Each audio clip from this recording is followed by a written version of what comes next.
off, and it's doing a good job overall now. We got the members to take action.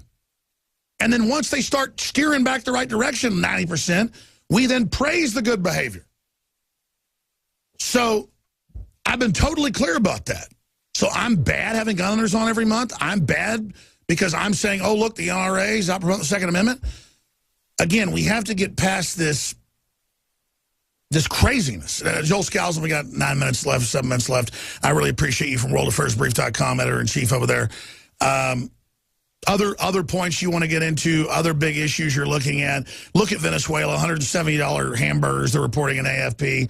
Why are these Bernie idiots running around? I mean, I agree with you. The big negative news is 55% of people under the age of 30 say they want socialism. As they sit here in the lap of luxury compared to socialist countries, they're just so ignorant. They're so soft. How do we get past this paradox of even limited liberty, limited discovery of the Renaissance and God's promise makes the grandkids of those that did it so decadent and slob-like they believe any lie they are told? I mean, isn't that the problem with liberty, is it ends up producing totally spoiled, rotten children? Well, that's part of the problem. One of the main problems, though, is that the faults of socialism can always be blamed on the lack of performance on the free market. In other words, we're having to respond. They blame all of these business cycles on the free market, but they're not the free market. They're the intervention of a fiat money supply in the economy. And, you know, oftentimes the victims of socialist policy are hidden. The benefits are public, and so the people buy into the benefits, but they never see the hidden victims. They never see the businessmen on the margin who cannot afford now to hire any youth because of a minimum wage of $15 an hour. And that's going to happen in the millions as those things are passed. And so you see, capitalism and the free markets always get the bad press because they can easily be blamed. The hidden victims of socialism are never visible in the press, of course, who could reveal it, never will, because they are part of the conspiracy to make socialism look good. Ultimately, it's just the breakdown of the fact that you can never pay for it.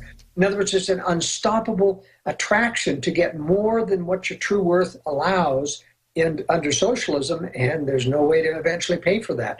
Remember 15 years ago, 20 years ago, when socialism had these collapses in Europe and they had to reform under Thatcher, and even Norway had to cut their benefits, Sweden had to cut, and now they're reaching the breaking point again. And of course, Muslim integration has helped that. Sure. Why is the left so in love with Islam and radical Islam? It worships it. It complains about the West empowering women, and then it just runs around hysterically supporting guys that are like stereotypes, like the Imam of Jerusalem going, black, women will be ours, blah, blah, blah. I mean, it's like a cartoon. I mean, what is this death wish? I think it's on two levels, Alex. First of all, there are the globalists that are running the wars, creating the Muslim refugees, pointing into Europe, not shutting down with sting operations as they could in the Mexican border or on the Turkish coast. You could send in any number of agents posing as refugees and arrest every boat owner immediately. Every coyote at the border who offered to take you across, arrest him immediately. It would shut it down in a month. But they don't do it because they don't want to. Now, there's an entire cadre. Journalism is really a whoring community. They are yes men to their own establishment. They were hired because they're unthinking liberals. And I say unthinking. They may have good hearts. By the way, did you see the former USA Today editor coming out, Richard Benedito, saying, look, we get in these meetings and people are happy, groveling to lie and to do whatever Obama says. Have you seen that article? Yeah, and they are. They grovel at that. I mean, what I'm saying is you have so many people who are so anxious to please the establishment, please the media, please their school teachers, please their education establishment, that when you get a wave of movement, a psychological movement that says transgenders are untouchable, you got to praise transgenders, they just jump right on the bandwagon. There's no conspiracy involved. It's just psychological. And that's an Overton window. If they can let the government sexualize our children in the 5th grade, then the sky's the limit. That's right, and they're not through. They're going to shut down opposition so that no one can say nay without being accused of hate speech and locked up, and they can do that before war. That's where we're headed. And it's, Sure. So the answer is everybody use their free speech now. Promote links to World Affairs Brief, Infowars.com, Drudge. Tell the truth. Do your own media, your own local shows. Just get involved and just try to absolutely point out that free speech is vital and precious and that you just can't take Infowars or World Affairs Brief or whatever for granted. You know, it's just like two crucial issues I covered in the World Affairs Brief this last time.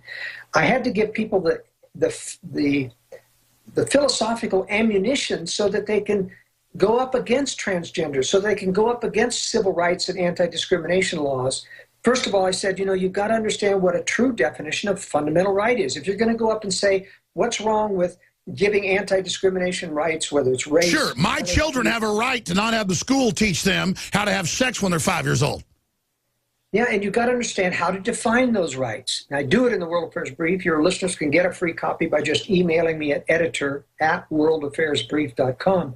But I also talked about why the transgender thing is bogus, and you've got to stand up against it. You can't just kowtow and say, oh, yes, everybody deserves to be respected. And even I kowtow, because I don't hate people individually for whatever they've been raised and brainwashed by the system. I don't hate these people individually, but the agenda is anti-family, anti-human. But I get it. I should just say absolutely not, because even being friendly somehow just empowers the whole deal. Because we're being raped with this. We're being force-fed this. I mean, there's just no way I would tolerate transgender claims, because there's no way for anyone to justify scientifically a transgender claim. Maybe you look at Caitlyn Jenner, Bruce Jenner. Now Bruce Jenner wants to go back to being a man.